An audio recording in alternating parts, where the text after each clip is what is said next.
اما بعد فاعوذ باللہ من الشیطان الرجیم بسم اللہ الرحمن الرحیم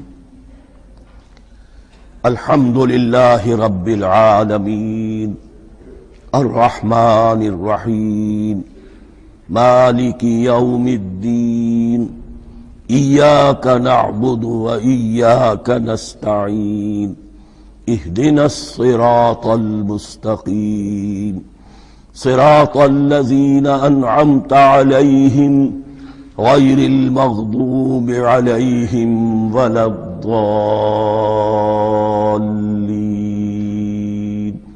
آمين رب اشرح لي صدري ويسر لي أمري واحلل عقدة من لساني يفقهوا قولي اللهم ربنا ألهمنا رشدنا واعذنا من شرور أنفسنا اللهم أرنا الحق حقا وارزقنا اتباعه وارنا الباطل باطلا وارزقنا اجتنابه اللهم ربنا يسر لنا أمورنا كلها وأتمم لنا بالخير وتقبل منا فإنك خير المتقبلين آمین یا رب العالمین۔ معزز حاضرین اور محترم خواتین، ہم اللہ کے نام سے اس سال کی نماز تراویح کے ساتھ دورہ ترجمہ قرآن کا آغاز کر رہے ہیں۔ اس سے پہلے میں عرض کر چکا ہوں کہ اب میری عمر بھی کافی ہو چکی ہے، قمری حساب سے 68 برس مکمل ہو چکے ہیں، اور مختلف قسم کے عوارض بھی مجھے لاحق ہیں، اور بہت سے احباب نے اور رفقاء نے مشورہ دیا تھا کہ میں اتنا بڑا بوجھ اپنے ذمے نہ لوں، لیکن میں نے خالصتاً توکلاً علی اللہ اس کی ہمت کی، اس کا ارادہ کیا، اس کے لیے اہتمام بھی خصوصاً ہوا ہے۔ مجھے اندازہ ہے کہ اب میرے خیالات کی جو رو ہے وہ اب اتنی تیز نہیں ہے جتنی کبھی ہوا کرتی تھی۔ کراس ریفرنسز بھی جو ہیں قرآن حکیم کے وہ اتنے مستحضر نہیں ہیں جتنے کبھی ہوتے تھے، بلکہ واقعہ یہ ہے کہ میری زبان بھی بعض اوقات لڑکھڑاتی ہے، اس لیے کہ مجھے جو ادویات استعمال کرنی پڑتی ہیں ان کا اعصاب پر بھی اثر ہوتا ہے، اور جو ہمارے اعضائے رئیسہ ہیں ان پر بھی اثر ہوتا ہے۔ بہرحال ان سب کے علی الرغم اللہ کا نام لے کر آغاز کر رہے ہیں۔ میری انتہائی نگارش یہی ہے، تیرے نام سے ابتدا کر رہا ہوں۔ ابھی میں نے سورہ فاتحہ کی تلاوت کی اور آپ نے سماعت فرمائی۔ یہ سورہ مبارکہ مصحف کے اعتبار سے تو پہلی سورت ہے ہی، سب کو معلوم ہے، لیکن یہ بھی نوٹ کر لیجئے کہ یہ نزول کے اعتبار سے بھی سب سے پہلی مکمل سورت جو حضور پر نازل ہوئی وہ یہی ہے۔ اس سے قبل متفرق آیات نازل ہوئیں، 5 آیتیں سورہ علق کے آغاز میں، کچھ آیتیں سورہ قلم یا سورہ نون کے آغاز میں، کچھ آیتیں سورہ مزمل کی ابتدا کی، کچھ آیتیں سورہ مدثر کے آغاز کی۔ 5ویں وحی تقریباً اس پر اجماع ہے کہ یہ سورۃ الفاتحہ کی ہے، اور یہ مکمل سورت ہے جو حضور پر نازل ہوئی۔ سورۃ الفاتحہ کے معنی ہوئے افتتاحی سورت، فتح یفتح کے معنی ہے کھولنا، مفتاح کنجی کو کہتے ہیں، چابی کو۔ تو یہ اوپننگ سورہ آف دی قرآن، قرآن حکیم کی افتتاحی صورت۔ ویسے جیسا کہ میں تعارف قرآن کے ضمن میں عرض کر چکا ہوں، عربوں کا یہ مزاج تھا کہ جس چیز سے انہیں خصوصی محبت ہوتی تھی اس کے بہت سے نام رکھتے تھے۔ اس کے بھی بہت سے نام ہیں۔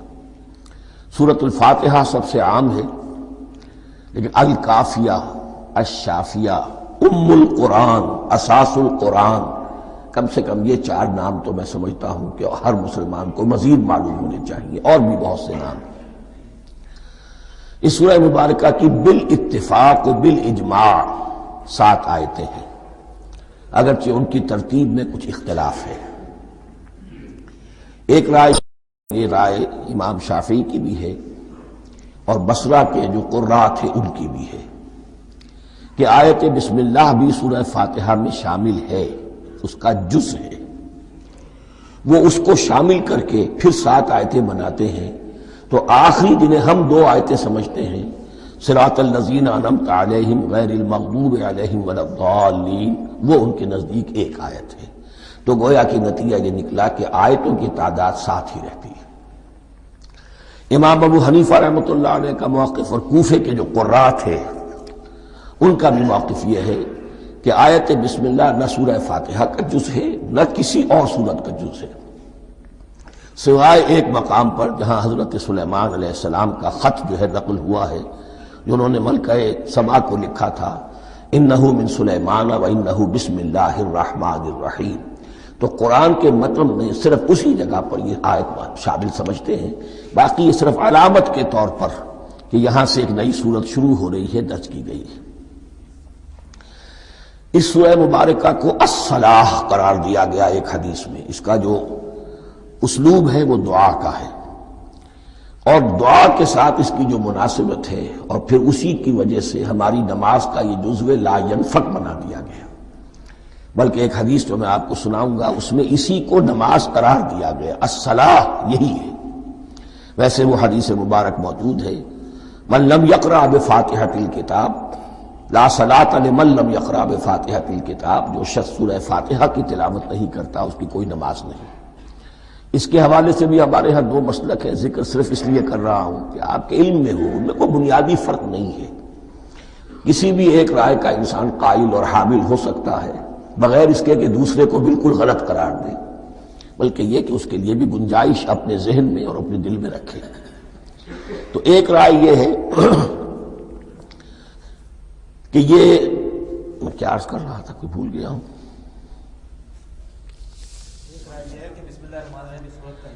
جی، اور دوسری آیت یہ ہے کہ اس کا حصہ نہیں ہے۔ اسی اعتبار سے یہ کہ یہ سورہ مبارکہ نماز میں پڑھی جانی ضروری ہے، لا صلاۃ لمن لم یقرأ بفاتحۃ الکتاب۔ البتہ یہ اختلاف ہے، یہ بات جو میں ذکر کر رہا تھا جو ذہن سے نکل گئی، کہ آیا مقتدی جو ہے امام کے پیچھے کھڑا ہو کر جب نماز پڑھ رہا ہو تو کیا اس صورت میں بھی اس کے لیے لازم ہے کہ سورہ فاتحہ پڑھے؟ اس میں دو رائے ہو گئی، بلکہ تین۔ ایک رائے انتہائی ہے اور وہ فقہ حنفی کی طرف منسوب ہے کہ اگر آپ امام کے پیچھے مقتدی کی حیثیت سے نماز پڑھ رہے تو کسی بھی رکعت میں آپ سورہ فاتحہ نہیں پڑھیں گے۔ ایک دوسری بالکل برعکس رائے ہے، وہ امام شافعی رحمۃ اللہ علیہ کی ہے کہ ہر حالت میں چاہے امام جہری رکعت پڑھا رہا ہو جس میں وہ بلند آواز سے سورہ فاتحہ پڑھ رہا ہو اور چاہے وہ سری رکعت ہو، ہر حالت میں مقتدی کو بھی پڑھنی ہے۔ ایک تیسری رائے بین بین ہے، وہ امام مالک کی ہے رحمۃ اللہ علیہ، کہ جو سری رکعت ہے جس میں کہ امام بھی خاموشی سے پڑھ رہا ہے مقتدیوں کو بھی پڑھنی چاہیے۔ جو جہری رکعت ہے جس میں کہ امام بلند آواز سے پڑھ رہا ہے اس میں مقتدیوں کو خاموش رہ کر پوری توجہ جو ہے سننے پر صرف کر دینی چاہیے۔ اذا قرئ القرآن فاستمعوا له وانصتوا، جب قرآن پڑھا جا رہا ہو تو پوری توجہ اس کے پڑھنے پر مرکوز کر دو اور خود خاموش رہو۔ میرے اپنی رائے میں یہ تیسری رائے سب سے زیادہ صائب ہے اور اس میں کسی طرح کی بھی کوئی پیچیدگی پیدا نہیں ہوتی۔ بہرحال اس سورہ مبارکہ کا جو اسلوب ہے میں نے عرض کیا دعائیہ ہے، البتہ قرآن مجید کے علم اور حکمت کے اعتبار سے، اس کے فلسفے کے اعتبار سے ایک بات سمجھ لینی چاہیے۔ قرآن کا فلسفہ یہ ہے کہ بنیادی ہدایت ہر انسان کے دل میں موجود ہے بالقوہ، پوٹینشلی۔ یہ جو قرآن مجید یا اللہ کی کتابیں نازل ہوتی ہیں یہ انہیں ایکٹیویٹ کرتی ہیں، وہ اندر کی جو ڈورمنٹ کانشسنس ہے، خوابیدہ شعور جو ہے اسے بیدار کر کے اور پھر یہ کہ اسے اجاگر کرتی ہیں۔ ہر سلیم الفطرت انسان اور سلیم العقل انسان، دو سلامتی شرط ہیں۔ سلیم الفطرت، نیچر پرورٹڈ نہ ہو، فطرت مسخ نہ ہو گئی ہو، عقل سلیم ہو۔ ان دونوں چیزوں کا نتیجہ یہ نکلتا ہے کہ وہ انسان از خود، بغیر کسی وحی کی رہنمائی کے، بغیر کسی نبی کی تعلیم کے سے استفادہ کیے ہوئے از خود بھی کچھ حقائق تک پہنچ جاتا ہے۔ اور وہ حقائق کیا ہے؟ نمبر ایک یہ کہ اس کائنات کا ایک خالق ہے اور وہ ایک ہے، اور وہ تمام صفات کمال سے متصف ہے۔ نمبر 2 یہ کہ انسان کی زندگی صرف یہ زندگی نہیں ہے، بلکہ ایک اور زندگی ہے کہ جس میں اس زندگی کے اعمال کے نتائج برآمد ہوں گے۔ یہ 2 باتیں، اس کی زیادہ وضاحت کے ساتھ جو ہے اس کا تذکرہ آئے گا سورہ لقمان میں، جہاں حضرت لقمان کی شخصیت کا تذکرہ ہے۔ لیکن یہاں صرف یہ بات سمجھ لیجئے کہ قرآن کا فلسفہ یہ ہے کہ ہر انسان میں، ہر فرد نوع بشر میں جو اپنی ولادت کے وقت مسلم ہوتا ہے، حضور کی حدیث ہے کل مولود یولد علی الفطرہ ابواہ یحودانہ او ینصرانہ او یمجسانہ، ہر بچہ نوع انسانی کا فطرت اسلام پر پیدا ہوتا ہے، وہ فطرت کے اندر وہ ہدایت ودیت ہے۔ اب اگر وہ فطرت بس نہیں ہوئی اور عقل جو ہے وہ صحیح رخ پر کام کر رہی ہے تو ان 2 حقائق تک وہ انسان خود پہنچ جائے گا۔ لیکن ان دونوں حقائق تک پہنچنے کے بعد اب وہ دست بستہ دعا کرے گا کہ اے رب اب مزید ہدایت تو مجھے عطا فرما۔ ایک تو یہ کہ میں کیا کروں کیا نہ کروں، میری عقل اس میں ٹھوکر کھا سکتی ہے، میں کسی اچھی چیز کو بری سمجھ سکتا ہوں، کسی بری کو اچھی سمجھ سکتا ہوں، تو مجھے صحیح راستہ، صحیح راہ ہدایت پر چلا۔ یہ دعا ہے جو انسان کرتا ہے جبکہ وہ ایمان باللہ اور ایمان بالآخرہ تک خود پہنچ چکا ہوتا ہے، اور یہ سمجھتا ہے کہ صحیح زندگی کا رخ یہی ہے کہ جس رب کو میں نے پہچانا ہے کہ وہ اس کائنات کا خالق ہے اور مالک ہے اور رب ہے، میں اس کی بندگی کروں، اس کی اطاعت کروں، اس کا حکم مانوں، اس کے راستے پر چلوں۔ لیکن وہ راستہ کون سا ہے؟ اس کے لیے پھر دست بدعا ہوتا ہے کہ پروردگار تو میری رہنمائی فرما۔ یہ مقام ہے کہ جہاں آپ سمجھ لیجئے اپنے آپ کو بھی آج اس جگہ پر تصور کرتے ہوئے پھر اس سورہ مبارکہ کو پڑھیے کہ آپ اس مقام پر اللہ کے فضل و کرم سے پہنچ چکے ہیں کہ اللہ کو آپ نے پہچان لیا اور اس کی توحید کو جان لیا، اس کی جملہ صفات کمال سے آپ واقف ہو گئے۔ آپ یہ بھی جان گئے کہ بڑھ کر اس کے حضور میں حاضر ہونا ہے اور وہ حساب کتاب لے گا۔ پھر آپ نے یہ عہد بھی کر لیا کہ اب زندگی گزارنی ہے اس رب کی بندگی میں، اسی کی فرما برداری میں۔ اب یہاں کھڑے ہو کر آپ پوچھتے ہیں کہ اللہ مجھے وہ تفصیلی ہدایت عطا فرما، ایسا نہ ہو کہ کبھی میں کسی راستے پر چلتا ہوا کسی پگڈنڈی پر مڑ جاؤں اور وہ تھوڑی سی جو ڈیویشن ہو میرے راستے کی وہ میری عاقبت کو برباد کر دے۔ یک لحظہ غافل گشتم و 100 سال راہم دور شد، اس لیے کہ ہوتا یہی ہے سیدھے راستے سے ذرا سی کوئی پگڈنڈی جو ہے تھوڑے سے اینگل پر نکلی ہے، لیکن جب چلتے جائیں گے آپ تو جتنے آگے بڑھیں گے اس پر، اس راہ صراط مستقیم سے آپ اتنے ہی زیادہ دور ہوتے چلے جائیں گے۔ یہ ہے قرآن مجید کی حکمت اور فلسفے کے اعتبار سے اس سورہ مبارکہ کا مقام۔ اب آئیے ہم بسم اللہ کرتے ہیں۔ بسم اللہ الرحمن الرحیم، شروع کرتا ہوں میں اللہ کے نام سے جو رحمان اور رحیم ہے۔ اس پر کچھ گفتگو ہو چکی ہے تعارف قرآن کے ضمن میں کہ رحمان اور رحیم 2 نام ہیں کہ جو رحمت کے مادے سے نکلتے ہیں۔ رحمان میں اللہ تعالیٰ کی رحمت کا جوش، ہیجانی کیفیت، طوفانی کیفیت، اور رحیم میں اللہ تعالیٰ کی رحمت کا دوام اور تسلسل۔ یہ دونوں کیفیات اللہ کی رحمت میں بیک وقت موجود ہیں، جس کا ہم تصور نہیں کر سکتے۔ ہم سمندر کو دیکھتے ہیں، متلاطم سمندر ہے، اس میں ہیجان ہے، طوفان ہے۔ دریا کو دیکھتے ہیں کہ وہ سکون کے ساتھ چل رہا ہے، خاموشی سے چل رہا ہے، بہہ رہا ہے، بس تسلسل کے ساتھ بہہ رہا ہے۔ ہم ان دونوں کیفیات کو علیحدہ علیحدہ دیکھتے ہیں تو ہمارا ذہن ان دونوں کو بیک وقت اس کا تصور نہیں کر سکتا، تخیل ممکن نہیں۔ لیکن اللہ کی رحمت کی یہ دونوں شانیں مستقلاً ہر وقت موجود ہیں، بیک وقت، اسی لیے ان دونوں کے درمیان کہیں حرف عطف نہیں آئے گا۔ بسم اللہ الرحمن الرحیم، الحمدللہ رب العالمین۔ کل حمد، اور حمد کو ذہن میں رکھ لیجئے، حمد مساوی ہے تعریف جمع شکر۔ عام طور پر ترجموں میں ایک لفظ لایا جاتا ہے، کل تعریف اللہ کے لیے، یہ کافی نہیں ہے۔ تعریف آپ کسی شے کی کر سکتے ہیں جس میں کوئی حسن ہے، خوبی ہے، کسی بھی اعتبار سے، خواہ آپ کو اس کے حسن و خوبی سے کوئی فائدہ حاصل نہیں ہو رہا۔ ایک پھول ہے، بہت خوبصورت ہے، بس ٹھیک ہے، خوبصورت ہے، آپ نے کہا، تعریف کر دی۔ شکر کرتے ہیں آپ اس شے کا جس سے آپ کو کوئی فائدہ پہنچا ہو، استفادہ ہوا ہو، آپ کی کوئی ضرورت پوری ہوئی ہو، آپ کی کوئی مشکل رفع ہوئی ہو۔ اور آپ دیکھیں گے کہ حمد میں یہ شکر کا پہلو غالب ہے۔ جتنی بھی دعائیں ہیں حضور سے منقول، شکر کے مقام پر وہاں حمد آتا ہے۔ بھوک لگی ہوئی تھی، کھانا کھایا، الحمدللہ الذی اطعمنی وسقانی۔ اب یہاں دیکھیے ترجمہ تعریف نہیں، شکر ہے اس اللہ کا جس نے مجھے کھلایا اور پلایا۔ آپ بیت الخلاء سے باہر آئے، نجاستیں آپ سے دور ہو گئیں، طبیعت میں انشراح ہوا، الحمدللہ الذی اذھب عنی الاذی وعافانی۔ وہ شکر ہے اس اللہ کا جس نے اذیت بخش چیزیں مجھ سے دور کر دیں اور مجھے عافیت بخشی۔ تو یہ الحمدللہ رب العالمین، اللہ تعالیٰ کا حسن و کمال اور حسن و جمال اپنی جگہ بھی اس انتہا کا ہے کہ جتنی تعریف اس کا حق ہے ہم کر ہی نہیں سکتے، لیکن اس کے احسانات اور انعامات ہم پر اتنے ہیں کہ ہم ان کو بھی گن نہیں سکتے۔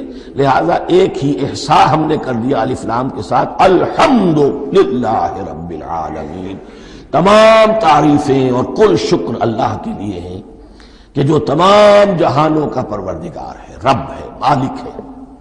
رب میں ایک مفہوم ہوتا ہے ربوبیت کا، اور اس میں مفہوم شامل ہوتا ہے تربیت کا، ربیانی صغیرہ۔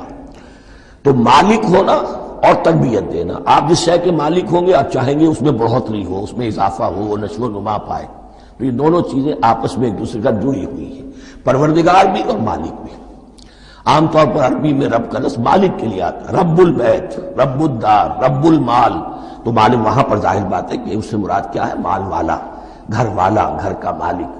تو کل شکر اور کل تعریف اس اللہ کے لیے ہے جو تمام جہانوں کا مالک بھی ہے اور پروردگار بھی ہے۔ الرحمن الرحیم، رحمان ہے اور رحیم ہے۔ اب دوبارہ اس کی میں وضاحت نہیں کروں گا۔ مالک یوم الدین، یوم دین کا مختار مطلق ہے۔ دین عربی زبان میں کہتے ہیں بدلے کو، دناہم کما دانو کما تدینو تو دانو، یہ کہاوت ہے۔ جیسے اردو میں ہم کہتے ہیں جیسا کرو گے ویسا بھرو گے، کما تدینو تو دانو، تو یہ ہے بدلہ۔ اس کا بنیادی مفہوم جو ہے وہ بدلہ ہے۔ تو بدلے کا ایک دن ہے جس دن فیصلہ ہوگا کہ کون کیا کما کر لایا ہے اور اسے کیا بدلہ ملنا چاہیے۔ آیا اس کا برائیوں کا پلڑا بھاری ہے کہ اسے سزا ملنی چاہیے، یا اس کی حسنات اور نیکیوں کا پلڑا بھاری ہے کہ اسے جزا ملنی چاہیے، اس کا انعام اور اکرام کے ساتھ معاملہ کیا جانا چاہیے۔ وہ ایک دن ہے، اسے ہم یوم القیامہ کہتے ہیں۔ اور لیکن اصل بات جو یہاں کہی گئی، یعنی ایک جملے میں تین باتوں کا اعتراف ہو رہا ہے۔ بعث بعد الموت، ایک دن آئے گا کہ ہم مرنے کے بعد تمام انسان اٹھا لیے جائیں گے۔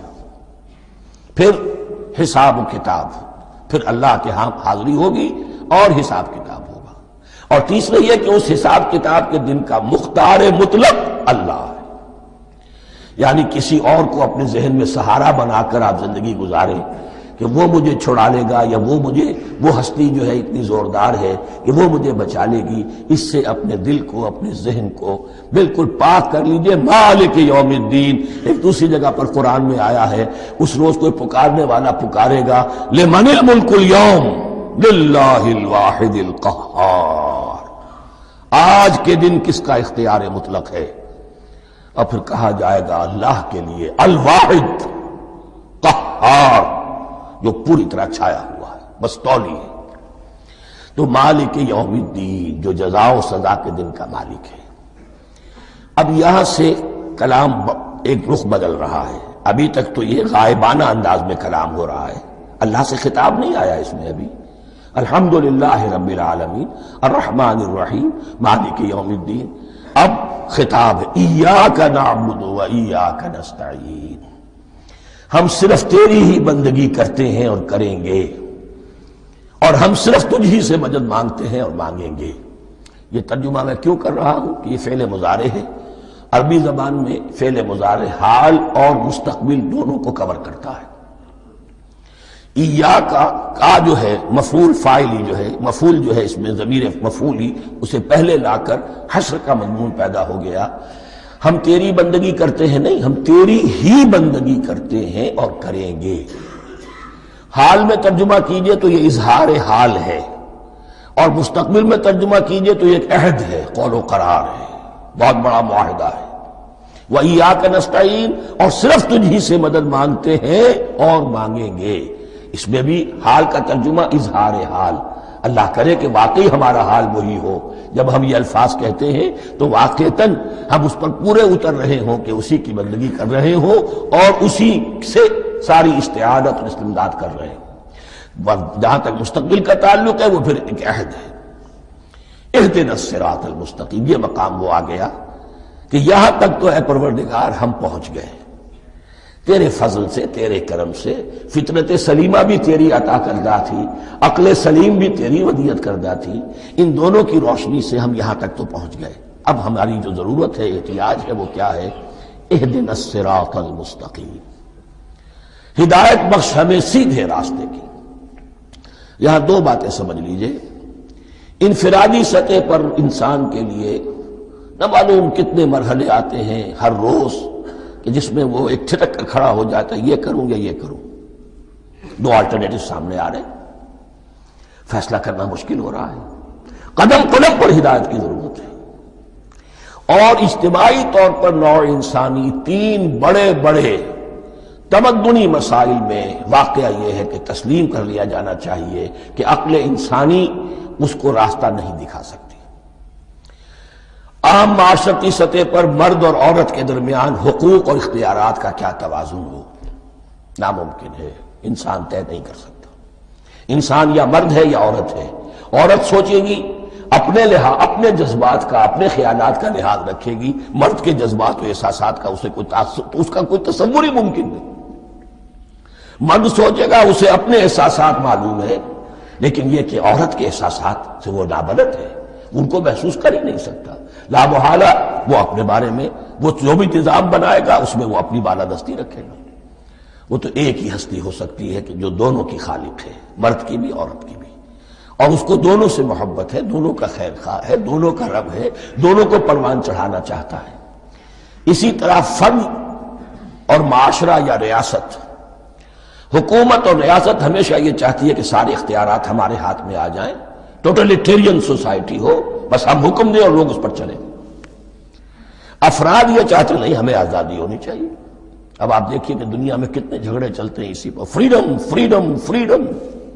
وہ فریڈم واقعتاً اپنی جگہ پر ایک شے ہے، افراد کی آزادی ہونی چاہیے، لیکن افراد کی آزادی اتنی نہ ہو جائے کہ وہ مادر پدر آزاد ہو جائے، کوئی قانون، کوئی قاعدہ، کوئی اخلاقی کوئی حدود اور قیود جو ہے ان کا پابند نہ رہے۔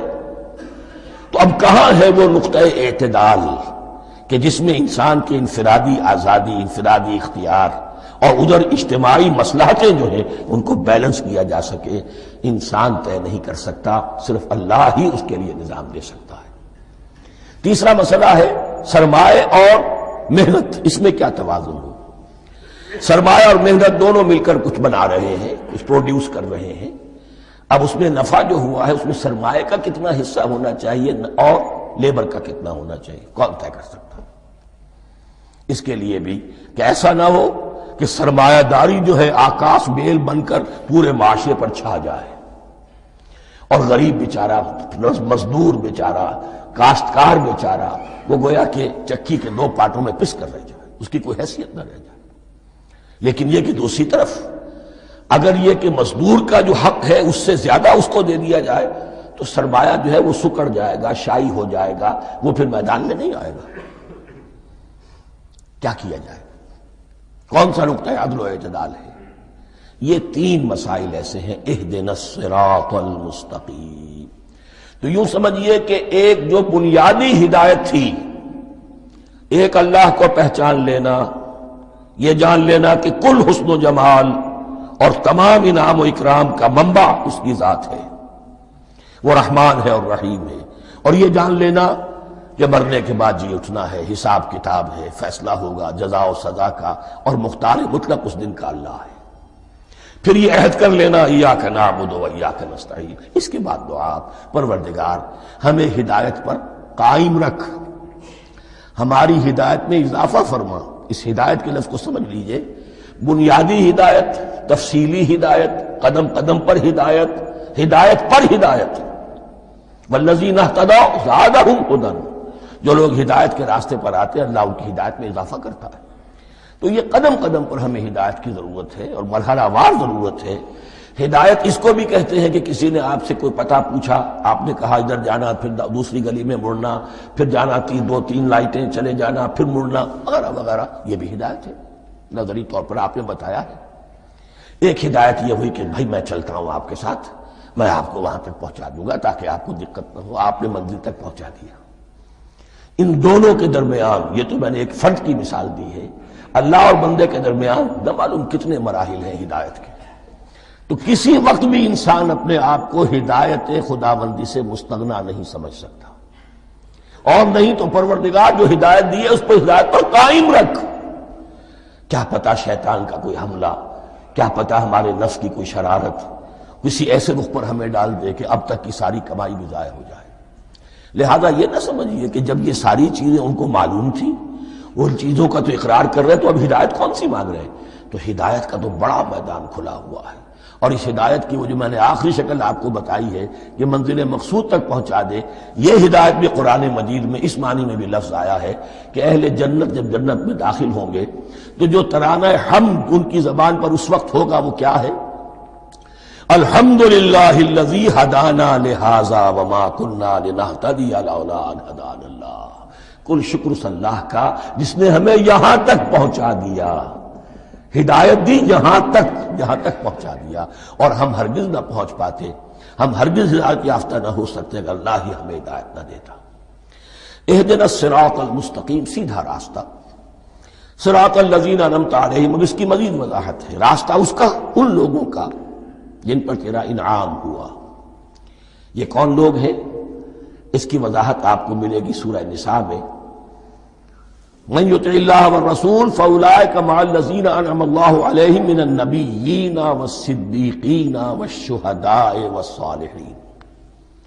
4 طبقات ہیں منعم علیہم جن پر اللہ کا انعام ہوا ہے۔ چوٹی پر انبیاء کرام، اس کے بعد صدیقین کرام، اس کے بعد شہداء عظام، اس کے بعد عام صالح مسلمان، صالح ہو۔ یہ بیس لائن ہے، اس سے اوپر کا درجہ شہداء کا ہے، اس سے اوپر کا درجہ صدیقین کا ہے، اور پھر اس سے اوپر کا درجہ انبیاء کا ہے۔ انبیاء میں سے پھر وہ بھی ہوتے ہیں کہ جو اولو العزم میں من الرسل ہیں، لیکن یہ 4 طبقات ہیں، ان کے راستے پر ہمیں چلا۔ غیر المغضوب علیہم ولا الضالین، جو مغضوب علیہم نہیں ہوئے، جن پر تیرا غضب نہیں ہوا، اور غضب ہوتا ہے ان پر کہ جو ہدایت کے واضح ہونے کے بعد ہدایت کو ترک کر دیں، وہ ہے مغضوب علیہم۔ جنہیں ہدایت مل گئی ہو، ہدایت کو پہچان لیا ہو، پھر اپنی شرارت نفس کی وجہ سے، اپنی نفسانیت کی وجہ سے، اپنے تکبر کی وجہ سے، اپنے حسد کی وجہ سے وہ اس حق کو رد کر دیں، اس کو ترک کر دیں، ان پر اللہ کا غضب آتا ہے۔ اور اس میں اس کی بہت بڑی مثال تاریخ کے اعتبار سے یہودی ہے۔ اللہ نے انہیں ہدایت دی، کتابیں عطا کی، تورات، انجیل، زبور، سینکڑوں نبی ان میں مبعوث کیے، 1400 برس تک نبوت کا تار ٹوٹا ہی نہیں، مسلسل۔ ابتدا میں بھی 2 نبی، موسیٰ اور ہارون، اور اختتام پر بھی 2 نبی، عیسیٰ اور یحییٰ علیہ السلام، اور ان کے مابین کوئی لمحہ نہیں آیا ہے تاریخ بنی اسرائیل میں جبکہ کوئی نہ کوئی نبی موجود نہ ہو۔ لیکن انہوں نے اپنی شرارت نفس کی وجہ سے ہدایت تورات سے بھی منہ موڑا، اور پھر سب سے بڑی بات یہ کہ ہدایت محمدی سے، ہدایت قرآنی سے بھی صلی اللہ علیہ وسلم منہ موڑا، وہ ہے مغضوب علیہم ولا الضالین، اور نہ ہی گمراہ ہوئے۔ یہ لفظ جو آتا ہے عربی زبان میں گمراہ کا بھی ہے اور تلاش حق میں بھٹکنے والے کا بھی ہے۔ ایک وہ شخص ہے جس پر حق ابھی واضح نہیں ہوا، وہ تلاش میں ہے، اس کے لیے بھی ضال کا لفظ آئے گا۔ اسی طرح کوئی شخص کسی کے عشق اور محبت میں ایسا ہو جائے، دیوانہ ہو جائے، اس کو بھی ضال کہتے ہیں، یعنی اس کے اوپر جذبات کا اتنا غلبہ ہو گیا ہے کسی کی محبت اور عشق کی بنا پر۔ تو حضور کے لیے یہ لفظ آیا ہے وَوَجَدَكَ ضَالًّا فَهَدَىٰ، اور یہ تو سورۃ الضحیٰ ہے، اکثر بیشتر لوگوں کو یاد ہوگی تو یہ جو دوال کا لفظ ہے اس میں سمجھ لیجئے ضروری نہیں ہے کہ وہ گمراہ ہو، بلکہ وہ بھی کہ جو ابھی راہ ہدایت کی طلب میں اس کے حصول کے لیے اس کی تلاش میں کوشاں ہیں، اور وہ بھی کہ جو کسی مغالطے کی وجہ سے حق سے منحرف ہو جائے۔ یہ بھی جان لیجئے کہ ایک ہے بدنیتی، تکبر، حسد، حق کو جان کر پہچان کر رد کر دینا یا چھوڑ دینا یا ترک کر دینا، ایک ہے کسی غلطی میں، کسی جذبات کے اندر آ کر، کسی غلو کے اندر مبتلا ہو کر اور حق سے منحرف ہو جانا۔ اس کی جو سب سے بڑی مثال ہے وہ نصارہ ہے، عیسائی ہے۔ حضرت مسیح کو انہوں نے مانا لیکن غلو کیا، یہ لفظ آئے گا آگے، لا تغلو فی دینکم، اپنے دین میں غلو نہ کرو۔ جیسے ہمارے ہاں بھی بعض لوگ ہیں جو حضور صلی اللہ علیہ وسلم کی تعریف میں، حضور صلی اللہ علیہ وسلم کے ساتھ اپنی محبت کے اظہار میں غلو کر جاتے ہیں۔ یہ انتہا درجے کو ہو گیا تھا حضرت مسیح علیہ السلام کے ماننے والوں میں، اور اس کی بنا پر انہوں نے تثلیث کا عقیدہ ایجاد کر لیا اور حضرت مسیح علیہ السلام کو اللہ کا بیٹا بنا دیا۔ تو اس کی سب سے بڑی مثال ضالین کی اس اعتبار سے کہ ہدایت پانے کے بعد کسی بدنیتی سے نہیں بلکہ کسی اچھے جذبے میں غلو کی وجہ سے رسول سے محبت کرنا تو اچھا جذبہ ہے، لیکن یہ محبت بھی ایک حد میں رہنی چاہیے۔ غلو کرے گی تو ظاہر بات ہے کہ اس کے بعد وہ گمراہی کی طرف لے جائے گی۔ یہ ہے اس سورہ مبارکہ کا ترجمہ، اور اس کے بعد آخر میں آمین کہنا یہ مسنون بھی ہے، کہنا چاہیے۔ البتہ اختلاف یہاں بھی صرف اتنا ہے کہ نماز میں جب آپ امام کے ساتھ ہیں، وہ اگر جہری قرات کر رہا ہے تو آیا اس کے بعد آپ کو بھی بالجہر کہنا ہے آمین یا نہیں کہنا، یہ اختلاف ہے، ان میں کوئی فرق واقع نہیں ہوتا۔ یہ چیز متفق علیہ کہ کہنا ہے آمین، بلکہ یہ آمین تو یہودیوں میں ہے، یہ آمین جو ہے یہ عیسائیوں میں بھی ہے۔ ان کی بھی جو پریئر لارڈس پریئر ہے اس کے بعد آمین، وہ آمین کہتے ہیں، وہ فرق، وہ لفظ ایک ہی ہے، اس لیے کہ عبرانی زبان اور عربی زبان یا تو ہم یہ کہہ سکتے ہیں کہ دونوں بہنیں ہیں، کوئی ایک مشترک زبان تھی ان کی ماں جس کی یہ دو بیٹیاں ہیں، اور یا یہ کہنا پڑے گا کہ عربی زبان کی ماں جو ہے وہ عبرانی زبان ہے۔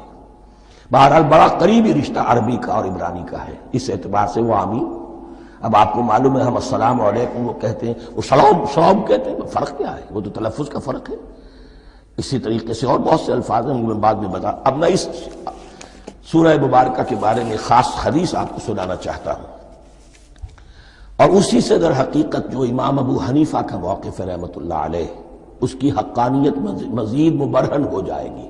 یعنی کیا کہ آیت بسم اللہ سورہ فاتحہ کا جز نہیں ہے، سورہ فاتحہ الحمدللہ رب العالمین سے شروع ہوتی ہے۔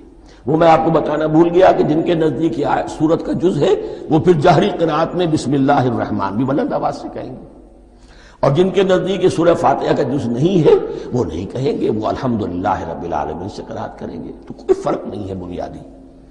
یہ حدیث جو ہے یہ مسلم شریف میں ہے اور حدیث قدسی ہے، اس کے راوی حضرت ابو ہریرہ ہے رضی اللہ تعالی عنہ، اور اس حدیث نے اس سورت کے مضامین کا نہایت عمدہ تجزیہ کر دیا ہے۔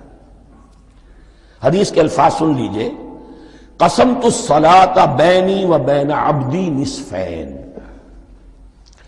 اللہ تعالیٰ فرما رہے ہیں، حدیث قدسی ہے، میں نے نماز کو، صلاۃ کو اپنے اور اپنے بندے کے درمیان آدھا آدھا تقسیم کر لیا، فنصفها لی ونصفها لعبدی، اس کا نصف جو ہے وہ میرے لیے ہے اور نصف جو ہے وہ میرے بندے کے لیے ہے، ولعبدی ما سأل، اور جو میرے بندے نے مانگا میں اسے دوں گا، میرا وعدہ ہے یا میں نے اسے دیا۔ اس کے بعد اس کی تفصیل آتی ہے، اذا قال العبد، جب بندہ کہتا ہے الحمدللہ رب العالمین، قال اللہ حمدنی عبدی، جب بندہ کہتا ہے الحمدللہ رب العالمین، اللہ فرماتا ہے میرے بندے نے میری حمد کی۔ وَإِذَا قَالَ الرَّحْمَٰنِ الرَّحِيمِ قَالَ اللَّهُ اثْنَىٰ عَلَيَّ عَبْدِي، جب بندہ کہتا ہے الرحمن الرحیم، اللہ فرماتا ہے میرے بندے نے میری ثنا کی۔ وَإِذَا قَالَ مَالِكِ يَوْمِ الدِّينِ قَالَ اللَّهُ تَعَالَىٰ مَجَّدَنِي عَبْدِي، میرے بندے نے میری تمجید بیان کی، میری بزرگی بیان کی۔ اب یہ تین آیتیں ہو گئیں، تینوں میں اللہ کی حمد ہے، ثنا ہے، تمجید ہے، یہ تین آیتیں خالص اللہ کے لیے ہو گئیں۔ اب چوتھی آیت آئی، ایاک نعبد و ایاک نستعین۔ اس کے بارے میں جب بندہ کہتا ہے اذا قال العبد ایاک نعبد و ایاک نستعین، قال اللہ تعالی ھذا ما بینی و بین عبدی ولعبدی ما سأل، یہ میرے اور میرے بندے کے درمیان ہے۔ یہ تو یوں سمجھیے کہ یہ گرہ لگ گئی ہے میرے اور میرے بندے کے مابین۔ اس نے مجھ سے قول و قرار کیا ہے، اس نے میری بندگی کا اعتراف کیا ہے، اس نے تسلیم کیا ہے کہ میری ہی بندگی کرتا ہے اور کرے گا، اور مجھ سے مدد چاہیے ہے۔ ھذا ما بینی و بین عبدی، یہ معاہدہ ہے، معاہدہ دو فریقوں کے مابین ہوتا، یہ میرے اور میرے بندے کے مابین ہے۔ وَلِعَبْدِي مَا سَأَلَ، اور میں نے اپنے بندے کو دیا جو اس نے مانگا، وہ میری مدد چاہتا ہے، میری مدد اس کے شامل حال رہے گی۔ فَإِذَا قَالَ، اور جب بندہ کہتا ہے اهْدِنَا الصِّرَاطَ الْمُسْتَقِيمَ صِرَاطَ الَّذِينَ أَنْعَمْتَ عَلَيْهِمْ غَيْرِ الْمَغْضُوبِ عَلَيْهِمْ وَلَا الضَّالِّينَ، قال اللہ تعالی ھذا لعبدی ولعبدی ما سأل، یہ تین آیتیں یہ میرے بندے کے لیے، اهدنا الصراط المستقیم، اسی صراط مستقیم کی وضاحت ہے مثبت، صراط الذین انعمت علیہم، اسی صراط المستقیم کی وضاحت ہے منفی انداز میں، غیر المغضوب علیہم ولا الضالین۔ یہ سب میرے بندے کے لیے ہے اور میں نے اپنے بندے کو دیا جو اس نے مانگا۔ اس کو میں نے ایک مرتبہ یہ ترازو کی شکل میں اس کو لکھوایا تھا۔ دیکھیے یہ ایاک نعبد و ایاک نستعین، یہ ہے وہ ترازی کی وہ ڈنڈی، واو جو ہے ایاک نعبد و ایاک نستعین، واو جو ہے گویا کہ وہ مٹھ ہے جس سے کہ ترازو کو پکڑا جاتا ہے۔ ادھر ایک پلڑا ہے جس کی تین آیتیں ہیں، الحمدللہ رب العالمین الرحمن الرحیم مالک یوم الدین۔ اس کا نتیجہ کیا نکلا؟ ایاک نعبد۔ آپ نے شاید یہ سنا بھی ہو، ایک بہت ہی عمدہ قرات کا جو ریکارڈ ہے قاری عبدالباسط عبدالصمد کا، وہ یہیں سے چل کر سورہ فاتحہ کی قرات کر کے ایاک نعبد پر آ کر رکتا ہے، الحمدللہ رب العالمین الرحمن الرحیم مالک یوم الدین ایاک نعبد۔ گویا کہ یہاں یہ صورت بالکل ہاف ہو گئی ہے، تین آیتوں میں اللہ کی حمد ہے، ثنا ہے، تمجید ہے، جس کا نتیجہ ہم تیری ہی بندگی کرتے ہیں، تیری ہی اطاعت کریں گے۔ لیکن اب اس کے بعد سوال ایاک نستعین، اسی کی جو استعانت کیا درکار ہے ہمیں؟ ہدایت۔ ہدایت سب سے بڑی استعانت ہے، ہدایت ہی تو سب سے بڑی مدد ہے۔ اهدنا الصراط المستقیم صراط الذین انعمت علیہم غیر المغضوب علیہم ولا الضالین، یہ ایاک نستعین کے حکم کے ساتھ یہ تین آیتیں آ گئیں، اهدنا الصراط المستقیم صراط الذین انعمت علیہم غیر المغضوب علیہم ولا الضالین۔ قسمت الصلاة بینی و بین عبدی نصفین فنصفها لی ونصفها لعبدی ولعبدی ما سأل۔ اللہ تعالیٰ اس سورہ فاتحہ کا جو اصل مفہوم ہے وہ بھی ہمارے ذہنوں پر، ہمارے شعور کی سطح پر اسے اجاگر کیے رکھے، ہمیں توفیق دے کہ جب بھی پڑھیں، جب بھی سنیں تو وہ کیفیت اگر ہو جائے۔ اس لیے کہ ایک حدیث ہے کہ الصلاۃ معراج المومنین، نماز تو اہل ایمان کے حق میں معراج کے درجے میں ہے۔ اس حوالے سے ہم یہ سمجھ سکتے ہیں کہ کوئی وقت ایسا آ سکتا ہے کہ انسان کو واقعتاً، روح انسانی واقعتاً اللہ کے یہ جواب سنے، انہونی بات نہیں ہے یہ، ہوتا ہے خطاب آخر، اٹھتا ہے حجاب آخر، کرتے ہیں خطاب آخر، یہ تو ہوتا ہے۔ مخاطبہ الہی، یہ تو میں نے عرض کیا کہ ثابت ہے، مخاطبہ، محادث اور تحدیث، اللہ بندوں سے کلام کرتا ہے۔